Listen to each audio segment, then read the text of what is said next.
প্রিয় দর্শক, আজকে আমরা দেখাবো কিশোরগঞ্জের মধ্যে ঐতিহাসিক পাগলা মসজিদের সবটুকু আপনাদের সামনে তুলে ধরার চেষ্টা করবো এই ভিডিওতে। তো পুরো ভিডিওটা দেখলে আপনি পাগলা মসজিদ সম্পর্কে বিস্তারিত জেনে যাবেন ইনশাল্লাহ। এটা হচ্ছে পাগলা মসজিদের সামনের অংশ, যেখান থেকে আপনি পাগলা মসজিদটাকে এইভাবে দেখতে পাবেন এবং এখানে কয়েকটি গাছ রয়েছে, যে গাছগুলোর নিচে অত্যন্ত আরামদায়ক ছায়া ছিল। যেহেতু ওই দিকটাতে রোদের কারণে গরম হচ্ছিল, তাই আমরা এখানে আরামে গাছের নিচে ছিলাম। এটা হচ্ছে পাগলা মসজিদের অজুখানা, যেখানে মুসল্লিরা এসে অজু করতে পারে এবং চারদিকে সবুজ সমর ঘেরা এই প্রাকৃতিক জায়গাটিতে মসজিদটির অবস্থান এটিকে আরও সৌন্দর্য বাড়িয়ে দিয়েছে। এবং এই মসজিদের যে অজুখানা, এটা বিশাল সুবিশাল অজুখানা।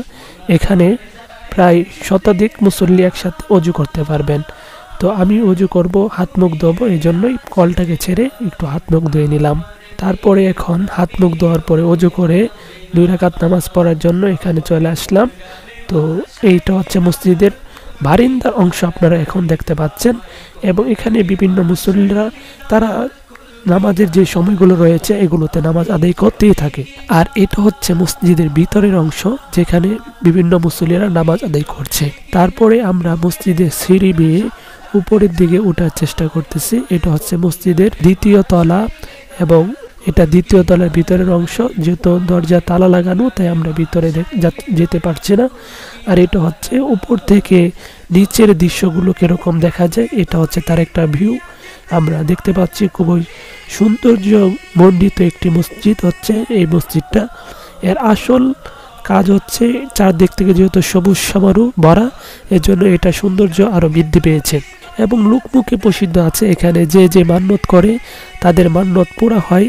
এবং এই বিষয়টা থেকে মানুষরা এখানে আসে এবং তারা তাদের মনের আশা পূরণার্থে আল্লাহ তাআলার কাছে প্রার্থনা করে এবং তাদের প্রার্থনাকে আল্লাহ তাআলা কবুল করার জন্য তারা বিভিন্ন মান্যত করে থাকে, অনেক টাকা তারা দান করে থাকে।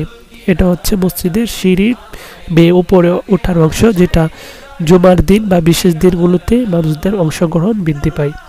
তো আমরা উপরে অংশ দেখার পরে এখন সিঁড়ি বেয়ে নিচে চলে আসছি। তো আসার পথে এই 2টা কিউট বাচ্চাকে পেলাম, তারা এখানে থাকে। আর বিভিন্ন মানুষরাও তখন আসতেছিল। এটা হচ্ছে পাগলা মসজিদের বাহিরের দিকের একটি অংশ, যেখান থেকে খুব সুন্দর একটি ভিউ পাওয়া যাচ্ছে। তাই ভাবলাম এই অংশটাকেও ভিডিও আকারে ধারণ করা যাক এবং আপনাদেরকে দেখানো যাক।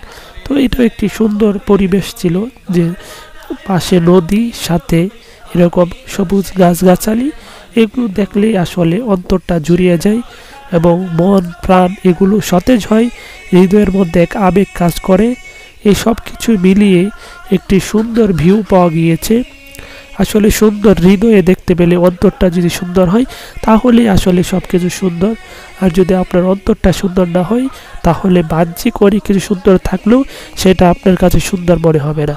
তারপরে আমরা এখানে যাওয়ার পরে দেখি এই বাচ্চাটা ফুটবল নিয়ে খেলাখেলি করতেছে এবং সে বলতেছে যে একটা শট নেওয়ার জন্য, তাই তার একটা শট নিয়ে নিলাম। এখানে আসল বিষয় হচ্ছে যে সে ছোটোবেলার স্মৃতিটি তার থেকে আমার মনে পড়ে গেল, আমরাও একসময় এভাবে খেলাধুলা করতাম। তারপরে আমরা দুপুরের নামাজ, জোহরের নামাজ আদায় করে নিলাম। এখানে জোহরের নামাজ আদায় করার পরে আমরা নিজ গন্তব্যে চলে যাব, তাই দুপুরের নামাজ এখানেই পড়ে নিলাম। মুসল্লিরা নামাজের মাধ্যমে আল্লাহ তাআলার